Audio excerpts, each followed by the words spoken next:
Coba lo berhenti sejenak sekarang. Lalu, bayangin sebuah hamparan sawah hijau luas di kaki gunung api.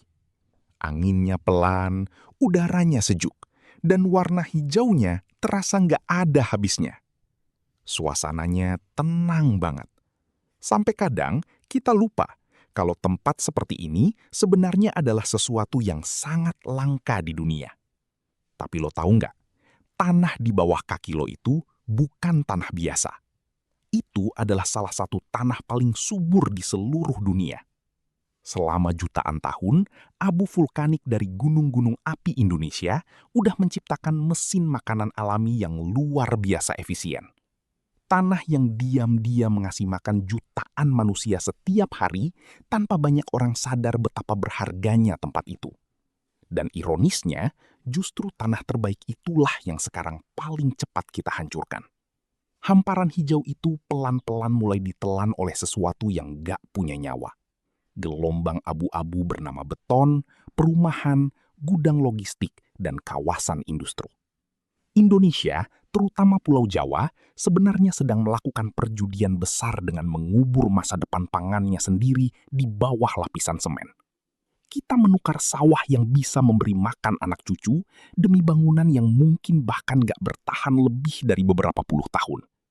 Dan yang paling menyeramkan, kehancuran itu datang pelan-pelan sampai banyak orang gak sadar kalau sesuatu yang sangat penting sedang hilang. Kalau lo lihat dari atas, menggunakan citra satelit, Pulau Jawa sekarang kelihatan seperti sedang berubah warna. Hijau perlahan berubah jadi abu-abu. Dan perubahan itu paling cepat terjadi justru di daerah-daerah yang tanahnya paling subur. Karena buat pengembang, sawah produktif adalah lokasi sempurna. Tanahnya rata, akses jalannya mudah, airnya melimpah, dan biaya pembangunannya jauh lebih murah dibanding membuka lahan baru. Makanya nggak heran kalau banyak komplek perumahan, kawasan industri, bahkan gudang logistik sekarang berdiri tepat di atas jalur sawah yang dulu menghidupi ribuan keluarga. Bagian 1. Biaya cakrawala beton. Masalahnya, sawah vulkanik di Jawa bukan cuma sekedar tanah kosong. Itu adalah sistem pangan yang dibentuk alam selama jutaan tahun.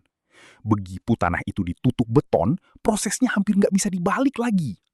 Karena tanah hidup yang dulu bisa menyerap air, menyimpan unsur hara, dan menghasilkan panen terus-menerus, berubah jadi permukaan mati yang cuma menahan panas. Dan kehancuran itu sering nggak terasa dalam sehari. Dia datang pelan-pelan. Satu perumahan, satu jalan beton, satu gudang baru. Lalu, tanpa sadar, hamparan hijau yang dulu luas mulai terpecah jadi potongan-potongan kecil yang akhirnya ikut hilang satu persatu. Dan semakin banyak sawah yang terpotong, semakin rapuh juga sistem pangan yang selama ini menopang jutaan manusia. Bagian 2. Kematian 1000 saluran irigasi. Banyak orang mikir satu komplek kecil di tengah sawah nggak bakal jadi masalah besar. Toh, sawahnya masih banyak. Padahal, masalah sebenarnya bukan cuma soal lahannya. Masalah utamanya adalah air. Begitu fondasi beton dan jalan cor mulai memutus saluran irigasi tradisional, efeknya bisa menjalar jauh kemana-mana. Satu jalur air terputus, lalu sawah di bawahnya ikut mati. Pelan-pelan, tanah yang tadinya hijau mulai mengering. Petani kehilangan pengairan. Biaya perawatan naik. Panen makin gak pasti. Dan akhirnya, bertani di tengah kepungan beton jadi makin gak masuk akal. Inilah kenapa hilangnya sawah sering terjadi seperti efek domino. Begitu satu bagian berubah jadi beton, wilayah di sekitarnya biasanya ikut menyusul. Saluran irigasi yang dibangun selama ratusan tahun perlahan kehilangan fungsi. Padahal sistem itu bukan sekedar saluran air biasa. Itu adalah urat nadi yang selama ini menjaga sawah tetap hidup. Dan ketika urat nadinya dipotong sedikit demi sedikit, sawah yang tersisa sebenarnya cuma tinggal menunggu waktu. Bagian 3. Jebakan ekonomi hasil cepat. Buat banyak petani kecil, menjual tanah warisan ke pengembang terlihat seperti kesempatan besar yang sulit ditolak. Uangnya datang cepat, jumlahnya besar, dan kadang lebih banyak dibanding hasil bertani bertahun-tahun. Apalagi ketika biaya pupuk naik, cuaca makin gak pasti, dan hasil panen terus menurun. Banyak keluarga akhirnya memilih menjual tanah mereka karena merasa bertani sudah nggak punya masa depan. Masalahnya, keputusan itu sering cuma menguntungkan dalam jangka pendek. Karena begitu tanah dijual dan berubah jadi beton, lahan itu hampir nggak mungkin kembali jadi sawah produktif. Banyak petani akhirnya cuma bisa melihat rumah-rumah baru berdiri di atas tempat mereka dulu mencari makan. Dan yang lebih mengkhawatirkan, generasi muda desa juga mulai menjauh dari pertanian. Mereka melihat profesi petani sebagai pekerjaan yang melelahkan, kotor, dan gak menjanjikan. Sementara kota terlihat lebih modern, lebih nyaman, lebih keren. Dan pelan-pelan, desa kehilangan orang-orang yang dulu menjaga sawah tetap hidup. Sampai akhirnya, tanah terbaik negeri ini mulai hilang bukan karena perang, tapi karena kita sendiri perlahan berhenti menjaganya. Bagian 4. Ketergantungan impor dan ilusi food estate. Dampaknya mulai terasa sekarang. Indonesia makin bergantung pada pasar global buat memenuhi kebutuhan pangannya sendiri. Dan ironinya gila banget. Negara dengan tanah paling subur, tapi harga berasnya justru ditentukan oleh kondisi negara lain. Begitu ada perang, krisis iklim, atau gangguan distribusi global, harga pangan lokal langsung ikut naik tanpa ampun.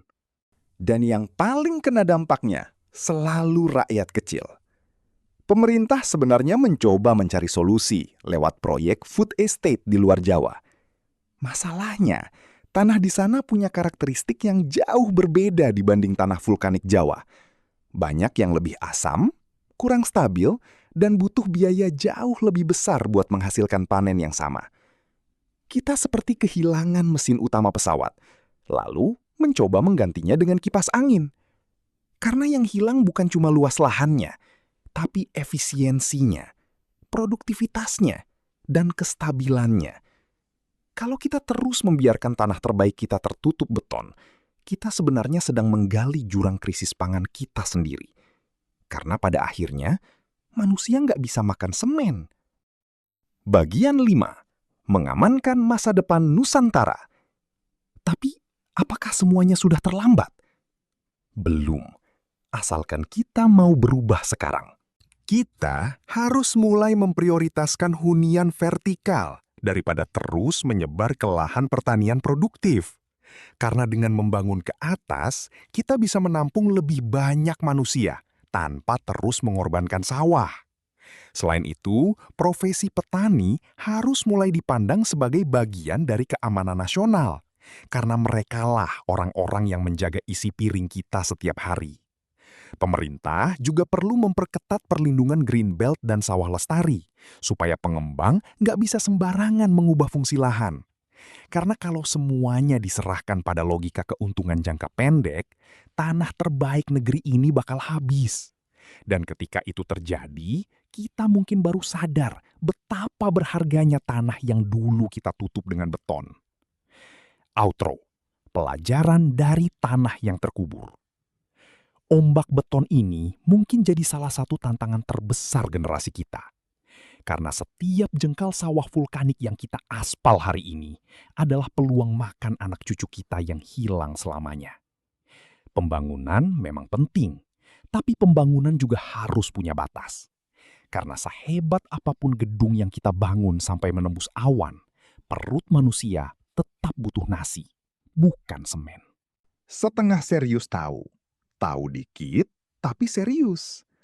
Makasih banyak buat lo yang udah peduli sama isu ini dan nonton sampai selesai.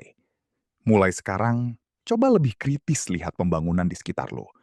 Apakah itu benar-benar membangun masa depan, atau justru sedang perlahan menguburnya? Sampai jumpa di video berikutnya. Kata-kata hari ini. Beton mungkin bisa nahan beban gedung tinggi, tapi dia nggak akan pernah bisa numbuhin satu butir padi. buat nahan rasa lapar lo. Kamu baru aja naik 1 tingkat. Dari setengah tahu jadi 3/4 tahu. Mau tahu lagi?